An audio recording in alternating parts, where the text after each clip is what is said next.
ಅಂತೆ ಬಸವಣ್ಣ ಅವರು ಸ್ಪಷ್ಟವಾಗಿ ಹೇಳಿದರು, ಕಲ್ಲು ದೇವರು ದೇವರಲ್ಲ, ಮಣ್ಣು ದೇವರು ದೇವರಲ್ಲ.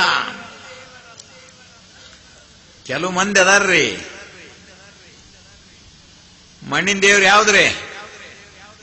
ಸೊಂಡಿ ಗಣಪ. 4 ದಿವಸ 5 ದಿವಸ 6 ದಿವಸ ಇಡುದ್ರೆ ಮುಗಿದ ಮೇಲೆ ತಲಿ ತೆಡೆ ಮಾಡಿ ಹೊಳ್ಯಾಗ ಹೋಗಿ ಬ್ಯಾವಾಗ ಹೋಗಿ ಕೆರೆಯಾಗ ಹೋಗಿ ಒಗದು ಬರು. ಬಸವಣ್ಣವರು ಸ್ಪಷ್ಟ ಹೇಳಿದ್ರು, ಮಣ್ಣು ದೇವರು ದೇವರಲ್ಲ. ಇದಕ್ಕೊಂದು ಸುಳ್ಳು ಕಥೆ ಕಟ್ಟಿದ್ರಿ ಯಾರು? ಪುರೋಹಿತರು, ಪೂಜಾರಿಗಳು. ಆ ಸುಳ್ಳು ಕಥೆ ಕಟ್ಟಿ ನಿಮ್ಮ ತಲೆಯಾಗ ತುಂಬಿದ್ರು. ನೀವೇನ್ ಮಾಡೋದಿಲ್ಲ, ಮಾಡೋರು ಮಾಡ್ತಾರ. ಆ ಪಾರ್ವತಿ ಒಂದು ಊರಿಗೆ ಹೋಗಿದ್ಲಂತ್ರಿ. ಅಲ್ಲೇ ಕೈಲಾಸ ಅಲ್ಲಿ ಎಲ್ಲ ಸುಳ್ಳು. ನಾವು ನೀವು ಹೆಂಗ್ ಬದುಕಿವ ಹಂಗ್ ಬದುಕಿರೋ ಒಂದು ಕಾಲದಲ್ಲಿ. ಒಂದು ಊರಿಗೆ ಹೋಗಿರ್ತಾಳ.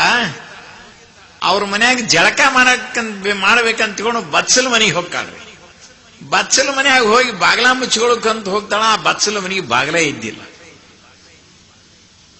ಅಲ್ಲೇ ಕೆಲಸ ಕೆಟ್ಟಿತು ಅಂತ ಅನ್ಲಾಕಿ. ಯಾಕ? ಆ ಪಾರ್ವತಿ ಗಂಡಗೊಂದು ಕೆಟ್ಟ ಚಾಳಿ ಇತ್ರಿ. ಗಂಡ ಯಾರು? ಅವಂಗ ಪರಮೇಶ್ವರ ಅಂತಾರ, ಶಿವ ಅಂತಾರ, ಇನ್ನೂ ಬಾಳದವ ಹೆಸರು. ಆಕಿ ಯಾವಾಗ ಮನ್ಯಾಗ ಒಳಗೆ ಬಚ್ಚಲಾಗಿ ಜಳಕ ಮಾಡ್ತಿರ್ತಾಳ ನೋಡ್ರಿ, ಆವಾಗ ಅವ ಒಳಗೆ ಹೋಗಿದ್ನಂತ್ರಿ ಶಿವ. ಮಂದಿ ಮನ್ಯಾಗ ಅವ ಇಲ್ಲಿ ಬಂದ ಅಂದ್ರ ಏನ್ ತಿಳ್ಕೊಂತಾರ? ಈ ಮನ್ಯಾಗ ಬಾಗಿಲಿದ್ದಿಲ್ಲ, ಬ್ಯಾಡ ತೆಗಿ ಅಂತ ತಿಳ್ಕೊಂಡು ಹೊರಗೆ ಬಂದು ಬಿಟ್ಲ್ರಿ. ಹೊರಗೆ ಬಂದು ಒಂದು ಪ್ಲಾನ್ ಮಾಡಿದ್ಲ್ರಿ.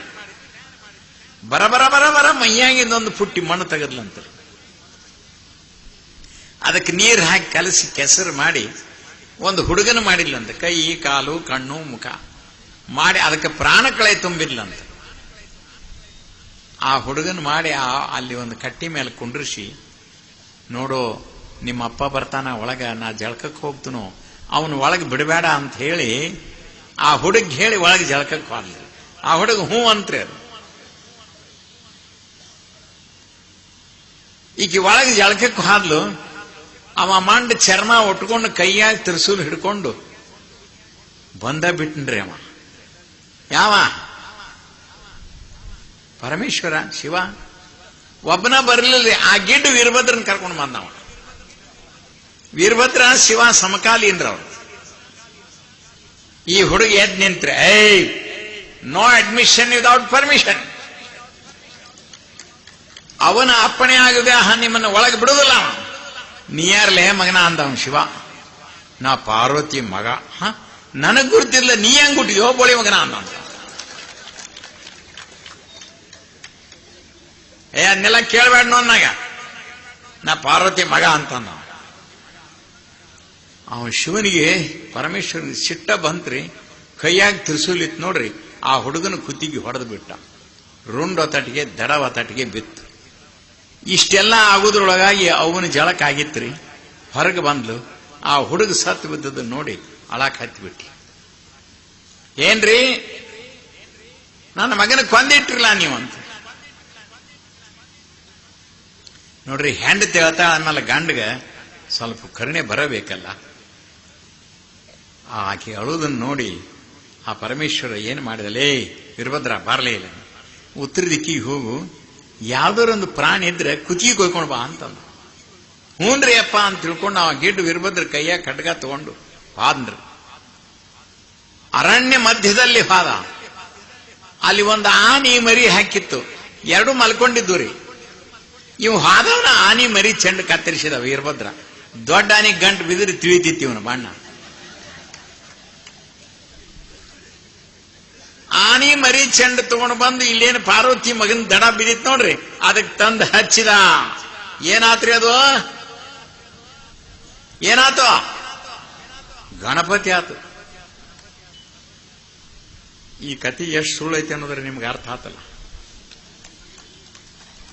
ಪುರೋಹಿತರು, ಪೂಜಾರಿಗಳು ಈ ಸುಳ್ಳು ಕಥೆಯನ್ನು ಹುಟ್ಟಿಸಿ ತಲೆಯಾಗಿ ಸುರಿಯುದ್ರಿ ಎಲ್ಲರ ತಲೆಯಾಗಿ.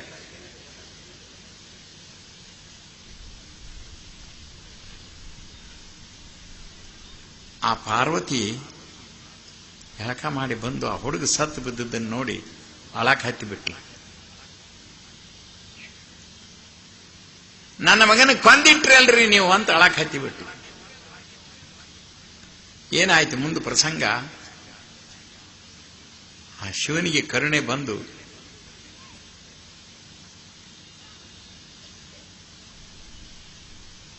ಅದಕ್ಕನ್ನ ಕಳಿಸಿದ್ನಲ್ಲ ಆನಿ ಮರಿ ಚೆಂಡು ತಗೊಂಡು ಬಂದು ಅದಕ್ಕೆ ಹಚ್ಚಿದ್ರು. ಅಂದ್ರೆ ಇದನ್ನ ಯಾಕೆ ಹೇಳ್ತೀವ ಅಂತಂದ್ರ ಇವು ದೇವರಲ್ಲ ಅಂತ ಹೇಳಬೇಕಾಗ್ಯದ ನಿಮಗೆ. ಮಣ್ಣು ದೇವರು ದೇವರಲ್ಲ, ಬಸವಣ್ಣವ್ರ ವಚನದಲ್ಲೇ ಹೇಳಿದ್ರಿ. ಇಂತಹ ಸುಳ್ಳು ಕಥೆಗಳನ್ನು ಕೂಡಿಕೊಂಡಿರ್ತಕ್ಕಂಥ ಈ ದೇವರಂತ ಹೆಂಗ್ ನಂಬೇಕು ನಾವು? ಕಲ್ಲು ದೇವರಲ್ಲ, ಮಣ್ಣು ದೇವರಲ್ಲ, ಮರ ದೇವರು ದೇವರಲ್ಲ. ಮರ ಅಂದ್ರೇನ್ರಿ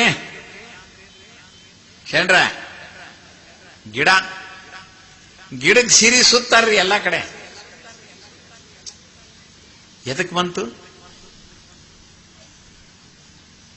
ನಿಮ್ಮ ಓಣ್ಯಾಗ ರೊಕ್ಕ ಕೊಟ್ಟು ಸೀರೆ ತಗೊಂಡು ಬರುವಷ್ಟು ಶಕ್ತಿ ಇರುವುದಿಲ್ಲ ಕೆಲವು ಜನ ತಾಯಿಗಳಿಗೆ. ಅಂಥವ್ರಿಗೆ ಹೋಗಿ ಸೀರೆ ಉಡಿಸಿದ್ರೆ ಪುಣ್ಯ ಬರುತ್ತಿಲ್ರಿ. ಗಿಡಕ್ಕೆ ಸೀರೆ ಸುತ್ತಾರನೇ ಎಲ್ಲರೇ. ಮರ ದೇವರು ದೇವರಲ್ಲ, ಪಂಚಲೋಹಗಳಿಂದ ಮಾಡಿದ ದೇವರೂ ದೇವರಲ್ಲ. ಸಾವುಕಾರ ಮನೆಯಾಗಿನ ದೇವರಿತ್ತಂದ್ರೆ ಬಂಗಾರದಿರ್ತೈತಿ.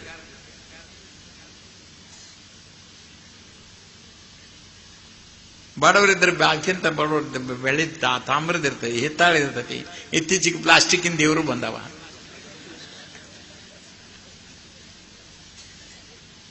ಈ ಯಾವ ದೇವರಲ್ಲ. ಹಂಗಾರೆ ದೇವರು ಯಾವುದು?